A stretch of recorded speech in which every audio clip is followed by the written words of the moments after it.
Dapat alam mo na pag pupunta tayo sa beach, dapat mag-ingat tayo sa mga shell na pinupulot natin.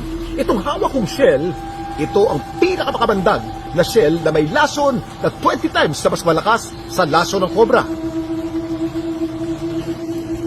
Ang tawag sa shell na to ay Conus geographus o geographic shell. Meron tong sibat na lumalabas dito.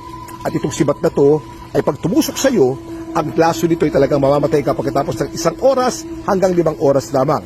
Sabi nila, ang Conus geographus ang most venomous animal in the world. Pag nakakita tayo ng ganito, sa beach, huwag po nating dadamputin, huwag nating hawakan at hayaan lamang natin. Conus geographus. Ang tawag din ng marami dito ay cigarette shell.